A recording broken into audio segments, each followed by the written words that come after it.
오늘 말씀을 통해서 재물보다 중요한 것이라는 제목으로 말씀을 전하겠습니다. 한때 우리나라에는 이 부자 대소라는 그 인사가 유행이었었죠. 사람들은 누구나 부자가 되고 싶어 합니다. 많은 재물을 얻고 싶어 하죠. 돈을 싫어하는 사람들은 없습니다. 그래서 여러 가지 방법들을 통해서 돈을 얻기를 원하죠. 주식, 펀드, 부동산, 그런 것들에 관심을 많이 갖습니다. 그런 어떤 투기나 투자뿐만 아니라 돈을 모으기 위해서 저축을 많이 한다든지 아무튼 어떤 방법이든지 간에 사람들은 부자가 되고 싶어 합니다. 그렇지만 모두가 다 부자가 될 수는 없겠죠. 모두가 다 잘 살 수는 없습니다. 누구는 부자지만 누구는 가난할 수밖에 없다는 거죠. 시대가 변할수록 이 빈부의 격차는 점점 심해집니다. 얼마 전에 우리나라 국민을 대상으로 설문조사를 했습니다. 열심히 노력하면 나는 부자가 될 수 있다. 이 물음에 30대의 80%는 그럴 수 없다라고 대답을 했다고 합니다. 자신이 아무리 노력해도 열심히 일을 해도 부자가 될 수 없다라는 거죠. 이러한 대답이 조금은 씁쓸해 보이긴 합니다. 요즘 시대는 보통 사람이 부자 되는 게 쉽지가 않죠. 왜일까요? 여러 가지 이유가 있겠죠. 어떤 사회적인 어떤 부조리, 어떤 경제 상황, 그 외에도 여러 가지 이유가 있을 겁니다. 자본주의가 발달할수록 빈부의 격차는 점점 심해집니다. 부자와 가난한 자가 극명하게 더 갈라지는 거죠.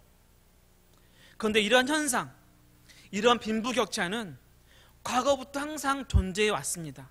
그것은 단순하게 어떤 물질의 차이뿐만 아니라 신분의 차이, 어떤 그런 격차가 있었던 거죠. 그래서 이러한 부조화를 해결하기 위해서 모두가 공평하고 잘 살게 되기를 위해서 이 공산주의가 생겨나기도 했었죠. 공산주의는 이론적으로는 완벽하다고 하죠.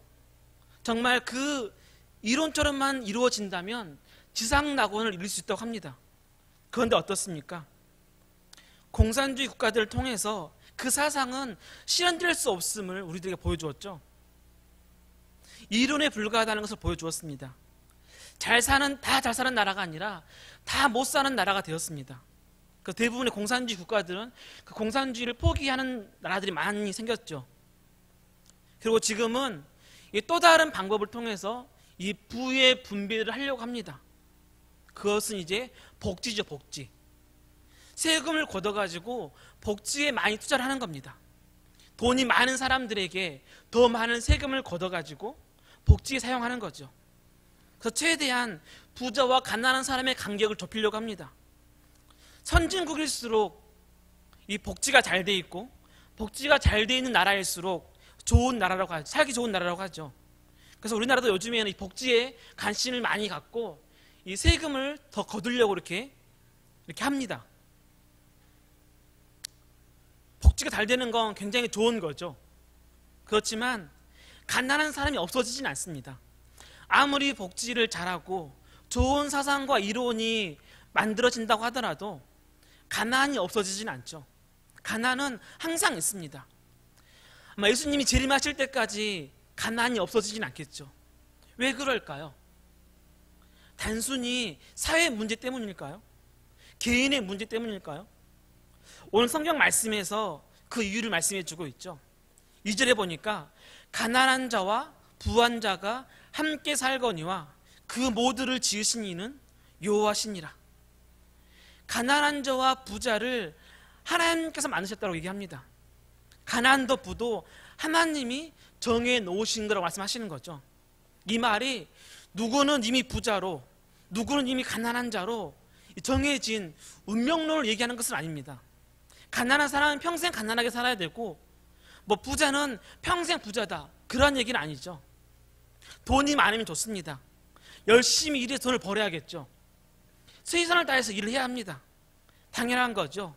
바울도 누구든지 일하기 싫어하거든 먹지도 말라고 했습니다. 열심히 일을 해서 돈을 모아야겠죠. 그런데 때로는 그것이 너무 과한 사람이 있다는 겁니다. 과한 사람. 불에 넘치게 돈에 욕심을 내는 사람이 있다는 거죠. 욕심이 많아지면 결국에는 그것이 죄로 나타나게 돼요. 죄로.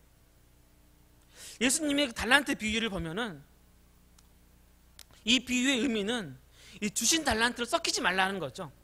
각자에게 주신 달란트, 재능을 가지고 최선을 다해서 살아야 한다는 것을 말씀해 줍니다. 하나님은 받은 달란트 그 이상을 요구하시지 않습니다. 한 달란트 받은 자에게 10달란트를 남기라고 하지 않으시죠. 한 달란트 받았으면 한 달란트를 더 남기고 2달란트를 받았으면 2달란트를 더 남기는 것을 하나님은 원하십니다. 그래서 2달란트 받은 종이나 5달란트 받은 종이나 그들이 남긴 것을 보고 똑같이 칭찬해 주시죠. 더 많이 남겼다고 해서 더 많이 칭찬하시지 않습니다. 자기가 받은 달란트대로 달란트만큼 열심히 일해서 수고한 사람들은 똑같은 칭찬을 하시죠. 이것이 달란트의 핵심입니다. 그런데 이 비유에는 또 다른 의미가 있죠. 그것은 욕심을 부려서도 안 된다는 겁니다. 한 달란트 받은 종이 5달란트를 남기려고 욕심을 부려서는 안 된다는 거죠. 2달란트 받은 사람이 10달란트를 얻기 위해서 욕심을 부릴 필요는 없다는 겁니다. 하나님이 달란트를 주실 때 그 사람에게 원하시는 정도가 있는 거죠.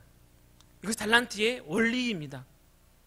하나님이 주신 달란트를 가지고 아무것도 하지 않고 썩히는 것도 문제지만 욕심을 부리는 것도 문제라는 거죠. 그런데 많은 사람들이 이 원리를 무시합니다. 한 달란트를 가지고 10달란트를 얻으려고 하죠. 2달란트를 가지고 100달란트를 얻으려고 합니다. 그러다 보니까 욕심을 부리고 정도를 벗어나는 거죠. 법을 어기고 다른 사람들에게 상처를 주면서까지 욕심을 부리게 됩니다. 우리는 하나님이 나에게 주신 것에 만족할 줄도 알아야 합니다. 그것이 재능이든 물질이든 만족할 줄 알아야 되죠. 너무 욕심을 부려서는 안 됩니다. 물론 하나님이 나에게 몇 달란트를 주신지는 알 수가 없죠. 미리 내 달란트를 짐작해가지고 나는 이것밖에 안 되라고 그렇게 포기할 필요도 없습니다. 여기 모인 우리 모두가 부자가 될 수도 있죠. 그것은 아무도 모르는 겁니다. 다만 욕심을 부려서는 안 된다는 겁니다. 그냥 내게 주신 그 환경에서 내게 주신 그 달란트를 가지고 최선을 다하는 거죠. 정도를 벗어나지 않고 말씀을 어기지 않는 선에서 최선을 다하는 겁니다. 그래서 하나님이 나를 부하게 하시면 감사한 것이고 그렇지 못하면 그것에 만족하는 거죠. 이것이 중요합니다. 이것이 그리스도인의 바른 물질관이죠. 그런데 많은 사람들이 욕심을 부려가지고 죄를 범하게 되죠. 자신에게 주신 것을 그 이상을 원하는 겁니다. 그렇다면 재물보다 더 중요한 것이 무엇입니까? 우리는 무엇을 얻기 위해서 애써야 합니까? 1절 말씀입니다. 많은 재물보다 명예를 택할 것이요 은이나 금보다 은총을 더욱 택할 것이니라. 재물보다 명예를, 은금보다 은총을 택할 것을 말씀하고 있습니다. 다시 말해서 돈보다 더 중요한 것은 명예고 은총이라는 거죠. 그 명예가 어떤 명예겠습니까? 그 명예라는 것은 그리스도인이라는 명예죠. 그리스도인이라는 이름. 내가 돈을 얻기 위해서 그리스도인이라는 그 이름을 더럽혀서는 안 된다는 겁니다. 또 그 은총이 무엇이겠습니까? 그것은 하나님의 은혜죠. 물질을 얻기 위해서 하나님의 은혜를 버려서는 안 된다는 겁니다. 돈보다 더 중요한 것이 그리스도인이라는 이름이고 돈보다 더 중요한 것이 하나님의 은혜임을 말씀하고 있습니다. 그런데 물질 때문에 그리스도라는 그 이름을 더럽히는 사람들이 얼마나 많습니까? 하나님의 은혜보다 돈을 더 사랑하는 사람들이 얼마나 많습니까? 무엇이 더 귀한지, 무엇이 더 중요한지를 모르는 거죠. 너무 어리석어서 눈에 보이는 것만 택하는 겁니다. 그래서 재물보다 명예를, 은금보다 은총을 택하라고 말씀하고 있습니다. 이 명예와 은총을 잠언에서는 지혜라고 계속 말씀하고 있죠. 지혜. 재물보다 은금보다 더 중요한 것이 바로 지혜라는 것을 말씀하고 있는 겁니다. 그렇다면 왜 이 지혜, 이 은총, 이 명예가 중요합니까? 왜 재물보다 이것들을 더 우리들이 원해야 하겠습니까? 오늘 말씀은 크게 두 가지를 얘기합니다. 3절에 보니까 슬기로운 자는 재앙을 보면 숨어 피하여도 어리석은 자는 나가다가 해를 받느니라. 슬기로운 사람은 그 지혜 때문에 재앙을 피할 수 있답니다. 그런데 어리석은 사람은, 여기서 어리석다는 것은 지혜는 없고 돈만 좋아하는 사람은 가만히 있어도 해를 당한다고 말씀하고 있죠. 우리가 살다 보면 이런 경우가 얼마나 많습니까? 정말 지혜롭지 못해서 낭패를 당할 때가 많죠. 조금만 지혜로웠다면, 그래서 조금만 내가 더 고민하고 더 지혜롭게 행동했다고 한다면 얼마든지 피할 수 있는 어려움들인데, 그 지혜가 부족해가지고 어려움을 당할 때가 얼마나 많습니까? 그럴 때는 단순하게 물질만 손해보는 것이 아니라 더 큰 손해를 볼 때가 있다는 거죠. 돈으로도 해결할 수 없는 어려움을 당할 때가 있는 거죠. 뉴스에서도 그런 사람들 많이 보죠. 지혜롭지 못해가지고 돌이킬 수 없는 실수를 하는 사람들이 많이 있습니다. 이 땅콩 때문에 화가 나가지고 비행기를 세운 사람도 있습니다. 화가 난다고 해서 고속도로에서 급정거를 해가지고 타인의 생명을 잃게 한 사람도 있죠. 그런 사람들 보면 어떻습니까? 얼마나 어리석고 얼마나 정말 멍청해 보입니까? 조금만 지혜롭게 행동했다면 얼마든지 그런 어려움을 피할 수 있었는데 그러지 못한 거죠. 아마 자신들도 후회하겠죠. 내가 그때 조금만 지혜로웠다면 이런 일을 하지 않았을 텐데. 그리고 돈보다 명예와 은총을 택해야 될 두 번째 이유는 뭐냐? 그것은 그렇게 물질보다 지혜를 택하는 자, 물질보다 하나님을 경외하길 원하는 자에게 보상이 있다고 말씀하고 있죠. 4절에 보니까 겸손과 여호와를 경외함의 보상은 재물과 영광과 생명이니라. 여호와를 경외하는 자에게 하나님이 재물과 영광과 생명을 주신다라고 말씀하고 있습니다. 돈이 전부인 것처럼 부자가 되기 위해서 열심을 내는 자가 아니라 하나님을 경외하는 자에게 하나님은 필요를 채워주신다라고 말씀하고 있습니다. 마태복음 6장 33절에 너희는 먼저 그의 나라와 그의 의를 구하라. 그리하면 이 모든 것을 더하시리라. 먼저 하나님을 경외하는 자에게 필요를 채워주신다라고 말씀하고 있죠. 먼저 하나님을 경외하는 법을 배워야 함을 말씀하고 있습니다. 그런데 이 보상이라는 것이 꼭 물질만 얘기하는 것은 아니겠죠. 필요에 따라서 물질이든 건강이든 주시지만 더 중요한 것이 있습니다. 영광과 생명을 주신다라고 말씀하고 있죠. 그것은 돈으로도 살 수 없는, 얻을 수 없는 것들입니다. 그것은 영원한 거죠. 영원한 것. 돈보다 지혜를 얻기를 선택한 자, 물질보다 하나님 경외를 선택한 자에게 그 무엇과도 바꿀 수 없는 생명을 주신다고 말씀하십니다. 영원한 생명을 주신다는 거죠. 그렇기 때문에 우리들이 구해야 할 것, 우리들이 선택해야 할 것은 재물이 아니라 은금이 아니라 지혜라는 것을 말씀하고 있습니다. 그리고 6절에서 마땅히 행할 길을 아이에게 가르치라. 그리하면 늙어도 그것을 떠나지 않으리라. 뭘 가르치라는 겁니까? 아이에게. 앞에서 말씀드렸던 것들이죠. 무엇이 가치 있는지, 무엇을 택해야 할지를 가르치라는 거죠. 좋은 대학, 좋은 직장을 들어가는 법을 가르치는 것이 아닙니다. 돈 버는 법을 가르치는 것이 아니죠. 세상의 단어들처럼 세상의 가치, 물질의 가치를 가르치는 것이 아닙니다. 하나님이 주신 것에 만족할 줄 아는 것을 가르치는 거죠. 재물도 하나님이 주셔야지만이 얻을 수 있음을 가르치는 겁니다. 그것을 억지로 가지려고 하면 욕심이 생기고 결국에는 죄로 사망할 수밖에 없다는 것을 가르쳐야 한다는 거죠. 또한 돈이 아닌 명예와 은총을 택할 것을 가르쳐야 합니다. 하나님을 경외하는 것, 하나님의 지혜가 가장 가치 있는 것임을 가르쳐 하는 거죠. 그래야지만이 돈의 노예로 살지 않습니다.